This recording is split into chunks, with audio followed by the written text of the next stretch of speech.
Thank you everyone for joining us. We're in, today is the 32nd day of the Omer,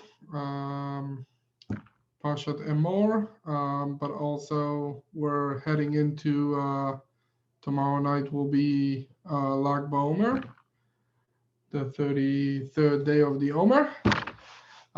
With that, we're starting this week's class about the wonders of the week from Rabbi Ginzburg. We're going to start by saying that these classes are for good health and a speedy recovery for dear Rabbi Ginzburg, Rabbi Yitzchak ben Breina Malka, who has been, Baruch Hashem, feeling better. Our friend Bluma Bat Ginen Del Tova, my son Levi Ovia ben Ayala, and my youngest son, Arach Hanolad ben Ayala. They should have refuah shalema, real health, mina shamayim, Bezrat Hashem. Okay, so this week this week's wonders. 1 second, let me see over here.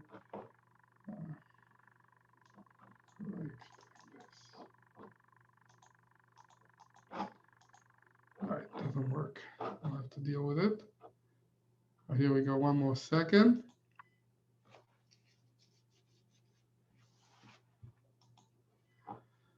Okay, I think it's working. So this week's wonders, we're continuing the last week where Rabbi Ginzburg spoke about the importance in this generation about speaking about Shir HaShirim, the Song of Songs written by King Solomon. It said that everything is Kodesh, all the songs are Kodesh, but Shir HaShirim is Kodesh Kodashim, the holiest of the holiest, the most inspiring, you could say, but also maybe call it uplifting Song of Songs, Shir HaShirim, and within that are the secrets of Shlom Bayit, of good marriage, but also love in the highest sense, which is very much needed by this generation. You can see the extreme desire of this generation to understand love and to connect to love, and Shir HaShirim is the best place in Tanakh for that. And when you know those secrets, and when those secrets are revealed, and that's what Rabbi Ginzburg spoke about last week. He spoke about it in Shvi Shel Pesach, but it was brought in our class last week with the wonders of last week of having the Song of Songs be revealed to everyone. It was also 2 weeks ago. So within that, this week, we're going to do two things. The first thing we're going to do is we're going to talk a little bit about, and if you see the screen, the first class, which is a very long class, relatively, meaning many classes are longer, but in V'Abita, they don't, in the wonders of the week, they don't always put the full class. This week they gave the whole class, which is a bit too much for us, for our study group. And as always, I ask everybody to study it on your own. Lots of great stuff to learn from. However, we're going to touch a little bit this class, which has the sense of let's call it acknowledging and telling and revealing this Song of Songs and the connection and the love that comes out of connecting with Yiddishkeit. And we'll see a little bit about connecting with God and why it's like that, and revealing it to the world, but still keeping it a modest, tzniut. Tzniut is a very important word. Has tzniut, and you can translate it as modesty, or I'm sure there's better translations of concealed and hidden, but the desire of the revelation of love in this generation has fallen into the bad spot of making it something that's public and therefore losing its sense. And Rabbi Ginzburg speaks about it a little bit in the comment, that the talk about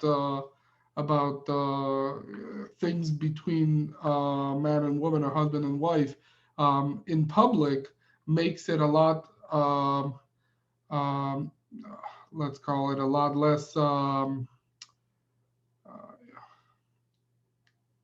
lot less connected, a lot less deep, a lot less holy, and that actually ruins the sense of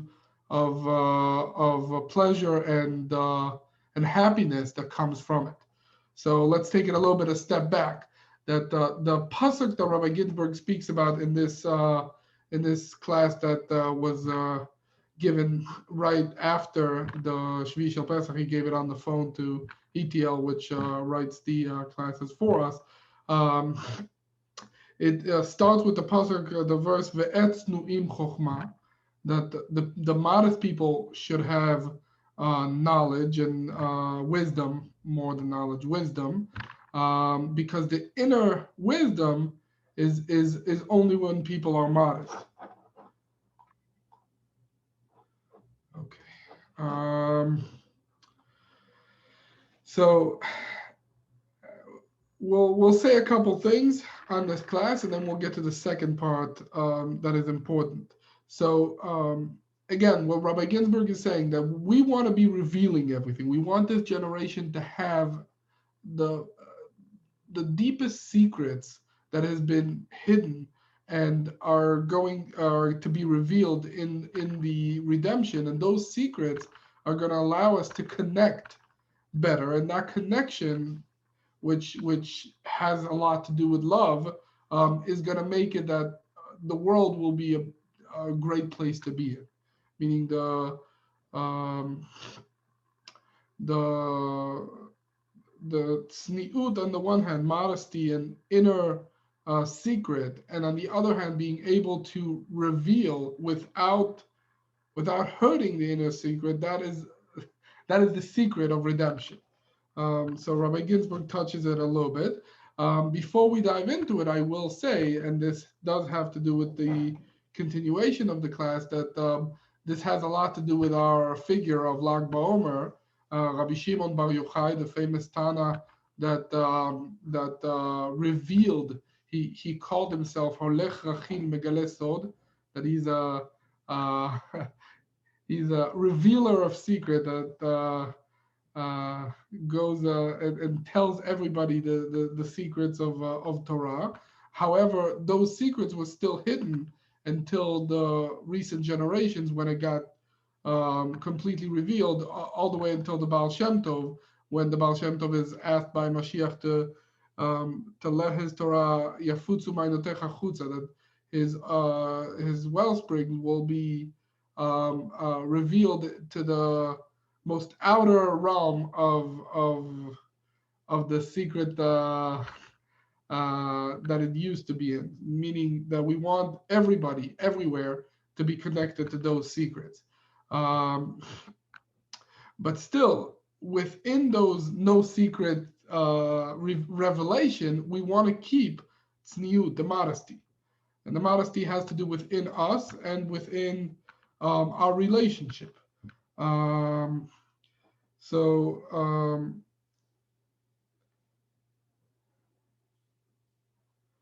I'm gonna skip a little bit. Like I said, this class is very long and talks about a little bit about the pleasure, tam bia. There's a famous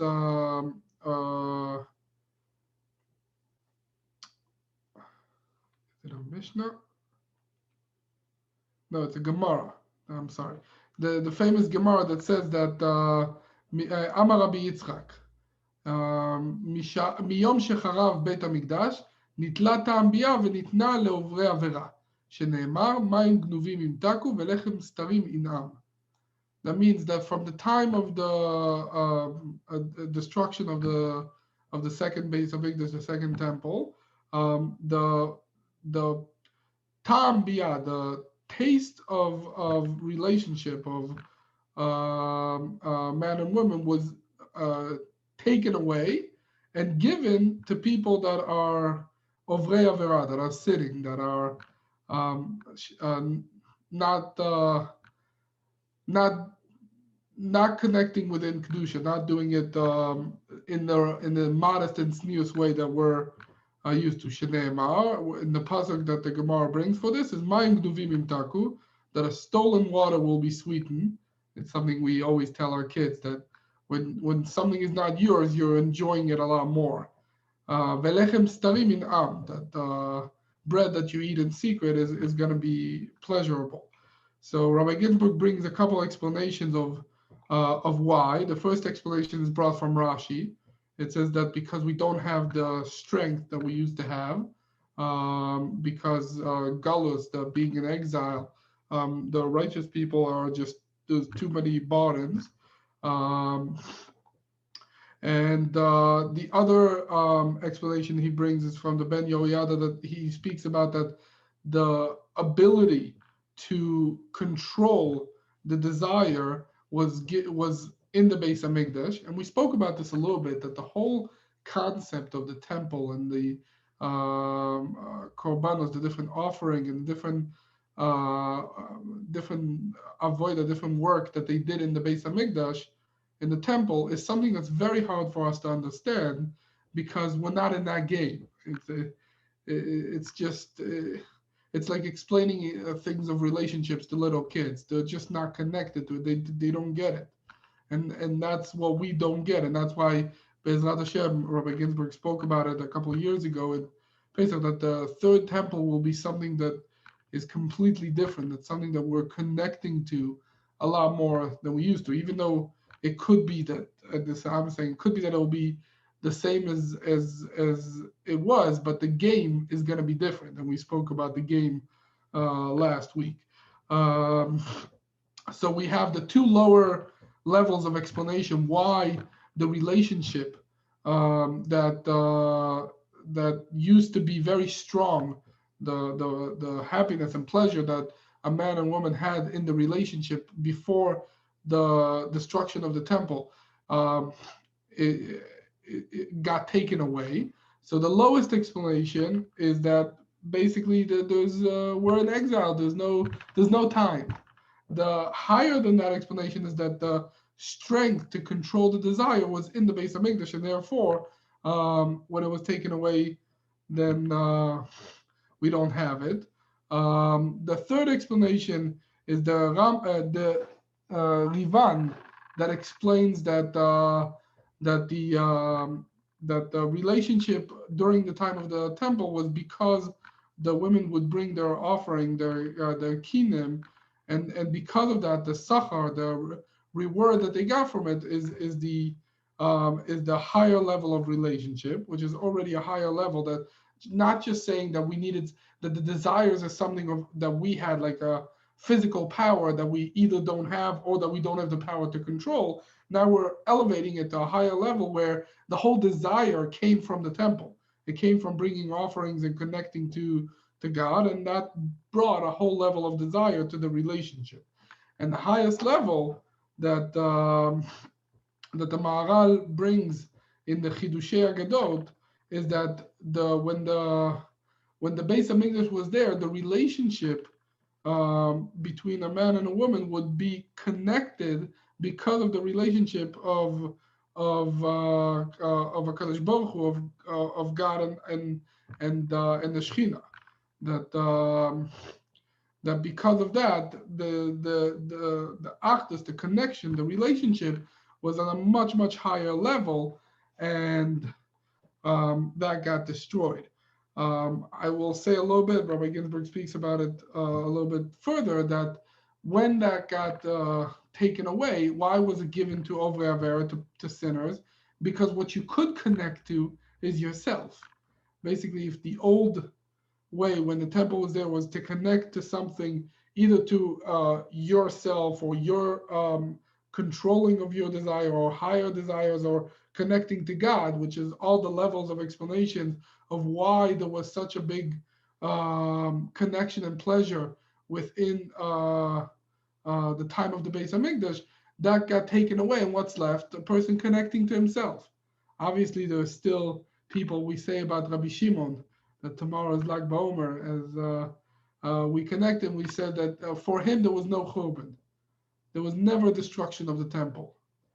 We know the stories about the Baal Shem Tov, that for him too, that when when his student wanted to go to Eretz Yisrael, they told him that the Shechina is in Mezhibush, is with the Baal Shem Tov. When a great tzaddik is connected to the Shechina, and therefore he has the this higher level of connection. But the generation itself is connecting.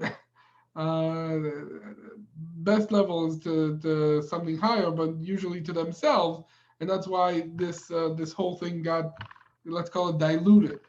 And as we want to have redemption and then go with our generation to Mashiach time, that the redemption will be that we're able to connect again to this higher level of relationship. Um, and again, this is something that on the one hand is very, very modest and secret, and on the other hand is very, very connected. The Beis Hamikdash, the whole idea of the temple was to have something that everybody could come and see, that all the goyim ki beiti bet tefillah yikareh, that the temple was called a house of prayer lekol ha'amim, to all the nations, all the way everywhere, as the Mashiach said to the Baal Shem Tov achutza, to go out to the most outer realms of the world, and just be connected to every single person, to have this higher level of relationship.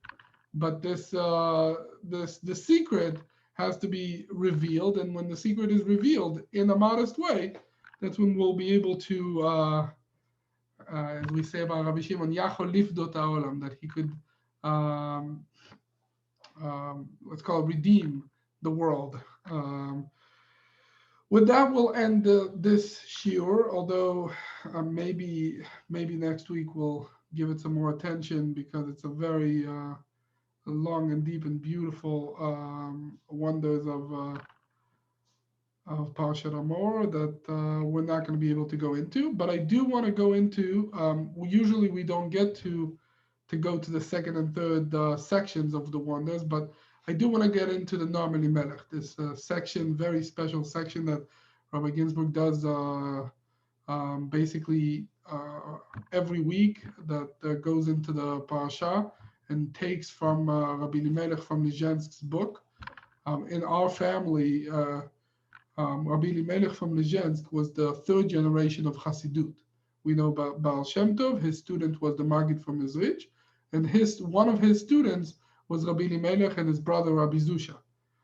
So the third generation of Chassidut, and my family, meaning my father's great-great-grandfather, was Rabbi Elimelech from Lizhensk. So we're very connected, and we have a custom in our family that every week my father would open and read something, a section in this Noam Elimelech, the very famous book that's a book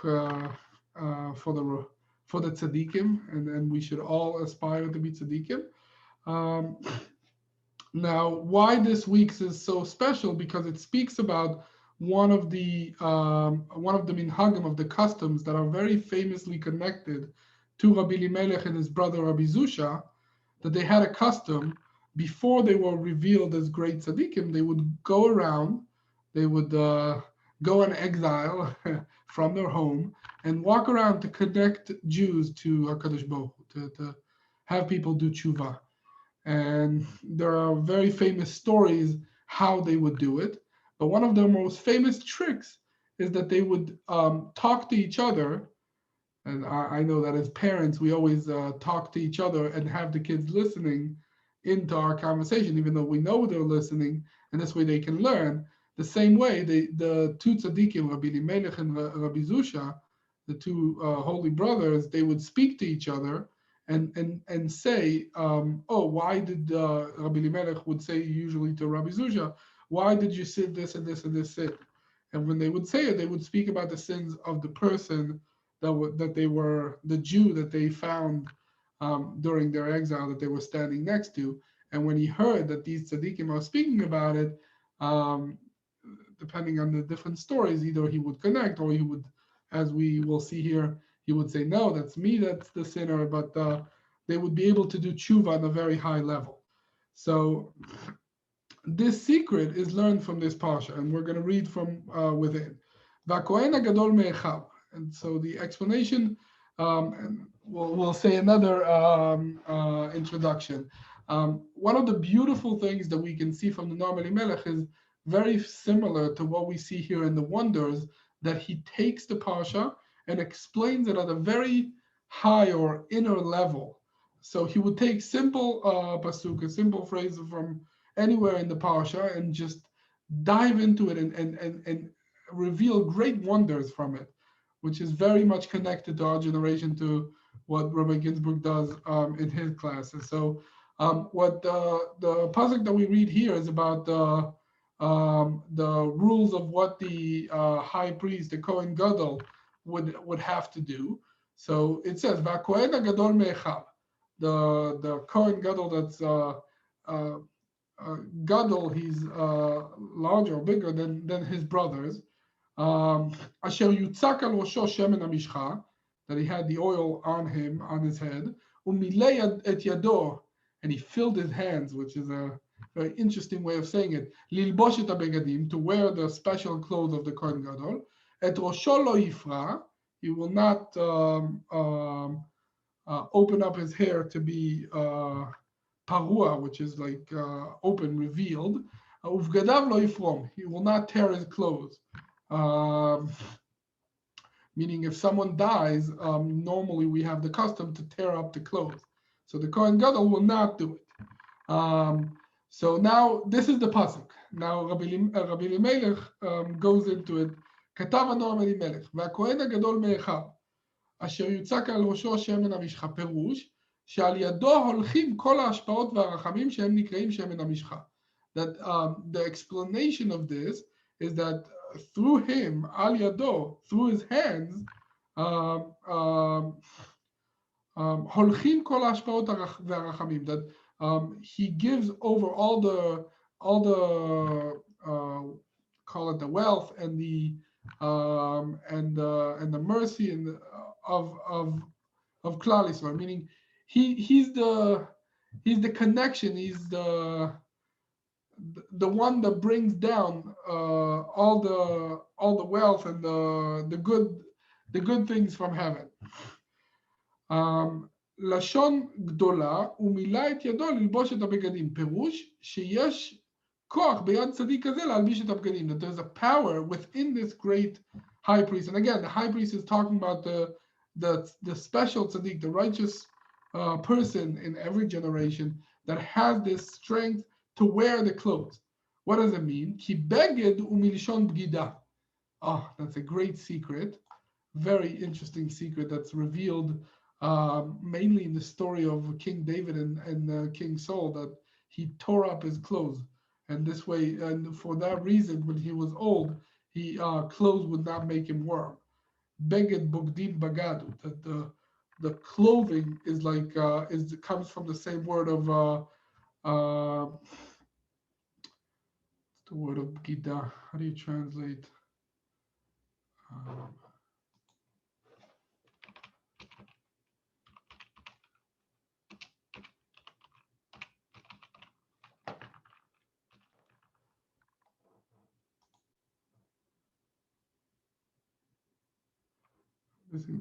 Treason. The word clothes, as in our clothes, is the same word as in Hebrew, is the same shorish as treason. B'gida, beged bogdim bagadu. So again, we're talking about the high priest, and he has the strength to wear the clothing in which Rabbi Elimelech explains that these clothing is the treason, is the sins of the people. But what does he do? He wears it on him. Perush hayecholet beyado lechaper al avon ador. He has the ability to make tshuva, to bring kapara, to bring I'm losing the words today. What's the translation for kapara? Maybe the chat, someone would help me out here.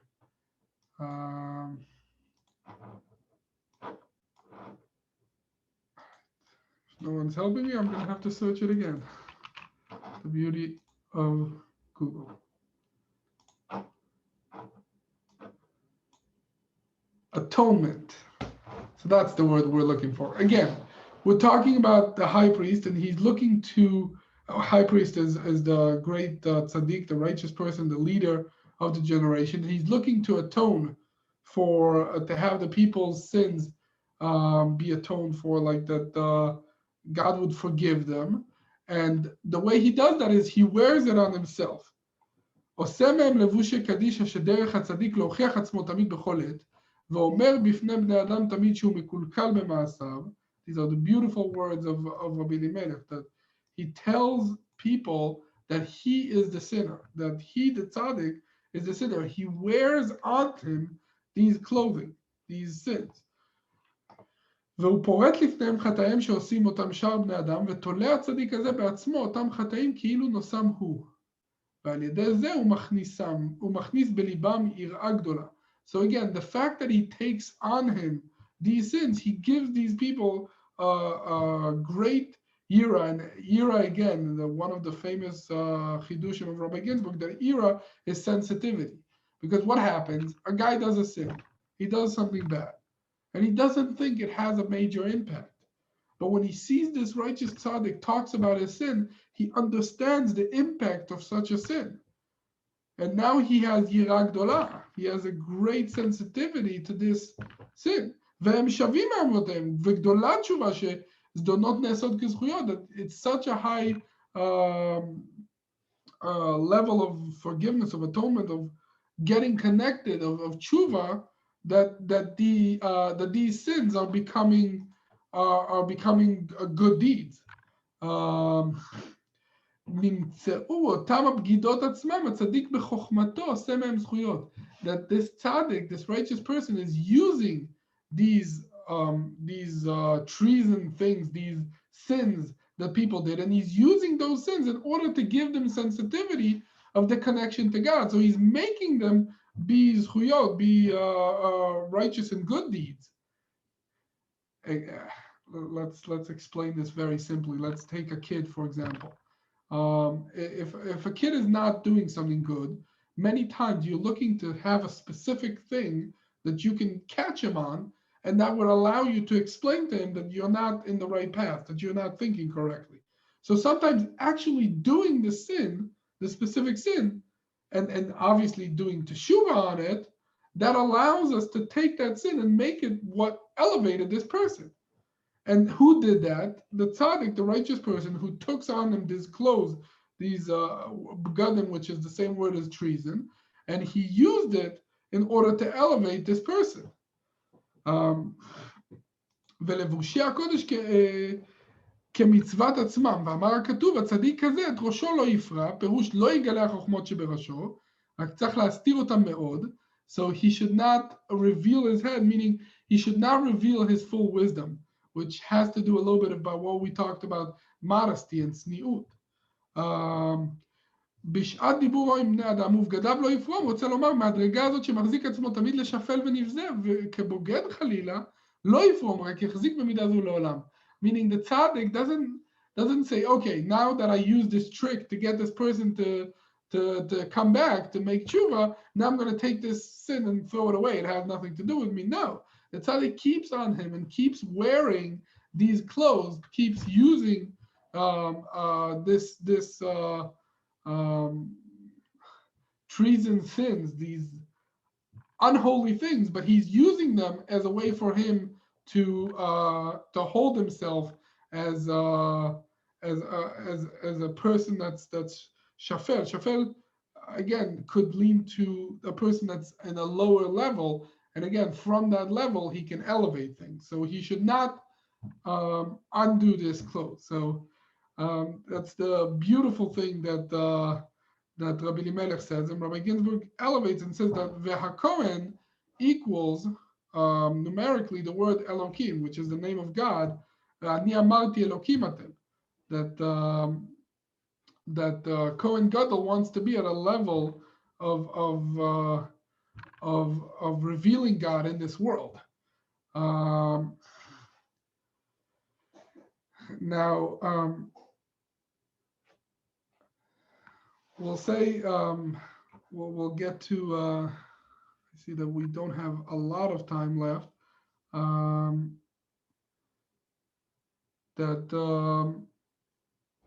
Rabbi Ginzburg goes into. Okay, so we'll say a couple things that Rabbi Ginzburg explained. The first thing that Rabbi Ginzburg explains is that this sinner that did the sin could take these sins and elevate them. And elevating a sin is like having a good smell, which is reach tov, is something that's said about the work in the temple, that it brings a good smell, and that smell is the sense that Mashiach has, and that's the special place that Baal Tshuva has. That doing tshuva allows you to bring something and elevate it, and that elevation process has a great smell to it. Now, again, this story is very much connected to the way Rabbi Elimelech and Rabbi Zusha were working, as there's a story that Rabbi Zusha, Pam Achat Lan B'Malon, he was in a hotel and he was sitting all night and saying Tehillim and saying to himself, Zusha, Zusha. He used to talk to himself. And he was saying all the sins that the hotel host did, and the hotel host, when he saw this great prayer, he couldn't hold himself, and he ran over and said that no, Rabbi, you're pure, you're holy. It's just me that did this thing, and they cried together, and he went with him. The hotel owner went with him, and after a few days, he became a large Baal Tshuva.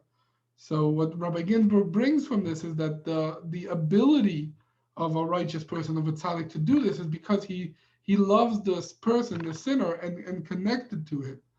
That the ability to connect to people is to really love them and to see the good in them, and to be able to connect so much that you're seeing the sin as on yourself. That you cannot just stand and look at him drowning and say, okay, that's him and that's me, and there's two separate things. That, again, this has to do with what we said, that the Kohen Gadol has the abilities.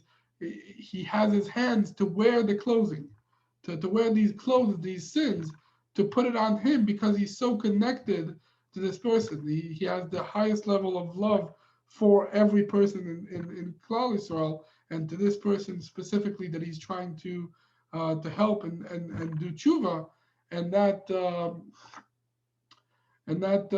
connection allows people to do tshuva. We know that treason is the opposite of being loyal, and this has to do with what we spoke about in the beginning, and that once a person sins, he disconnects, and this it speaks about in Tanya, that he disconnects his strings that connect him to HaKadosh Baruch Hu. And the tzaddik, with his great love, connects again and brings back the loyalty, that the ahava, the great love that's not dependent on something. It's not dependent on a specific deed or act or chas v'shalom sin. And once it's brought back, then this person is connected again and is able to do tshuva and take everything that he did and elevate them and bring them to Hashem. So again, what do we know about this? We know that this tzaddik should not reveal his wisdom, meaning that he should use his arum be'ira, that his ability to let's call it cheat the system, to be able to take on himself something of someone else and to connect to someone else in the highest level. He shouldn't reveal that, but rather he should use it. This is the power of the first snake, that the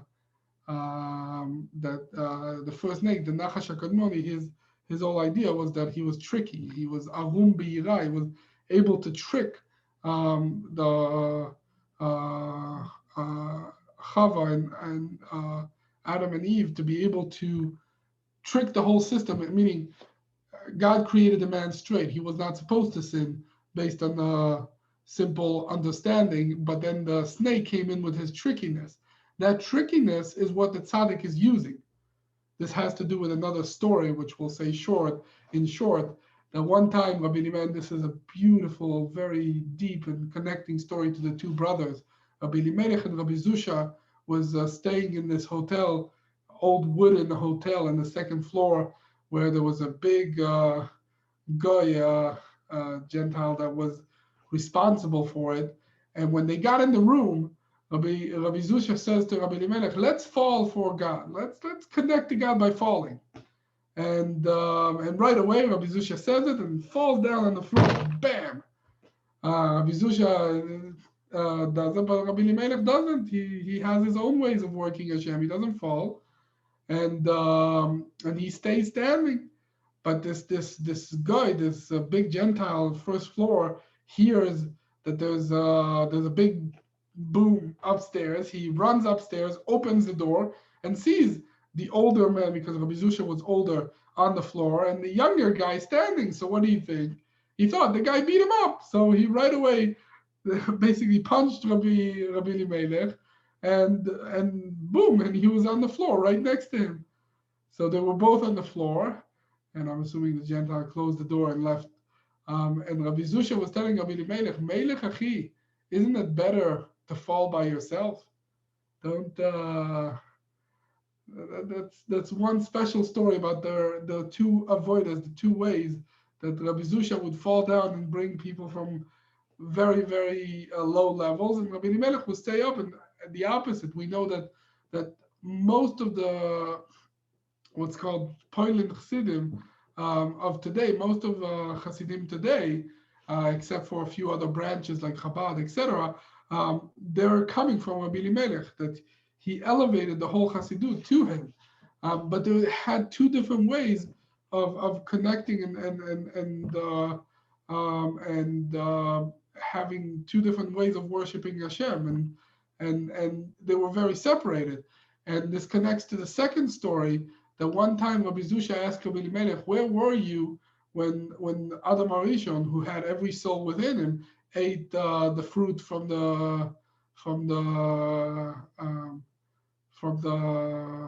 tree of good and bad?" And he said that Rabbi Elimelech said, "I wasn't there at that time," that his soul was elevated from that. And he said, "But Zusha, where were you?" And he said, "No, I was there. I was there, and I wanted the person I wanted the first Adam Arishon to sin. The idea was that if he wouldn't have sinned, he would have thought that he's at such a high level. And now that he sins, and we have this whole world of gullus, of exile, that everything that happened since then, it's all part of the plan to be able to understand where you are. So you can see that Rabbi Zusha is using this trickiness of the snake for us to be able to connect and to elevate. And this is something that we should learn, to be using tricks, but the right tricks, without revealing the wisdom, without chas v'shalom going to the other side, the hefech hakdusha, to the opposite of holiness, but still using it in order to elevate. Uvgadav lo yifrom. And the last thing is that you should never stop. A person should never stop to say, "Oh, I'm elevated now. I don't need these sins. I'm not connected to that anymore." A person can never say that. He should always have on him these clothes, and he should keep these giluyim that basically keep him secret. As many tzaddikim said, that they're just like an iceberg, that in the water you see maybe 10% or less of the ice, but inside it's a huge big iceberg in the water. So the same thing with the tzaddik, that he has the outside of what we see is revealed, but within there's huge depth and secrets of these tzaddikim. So with that, we'll end today.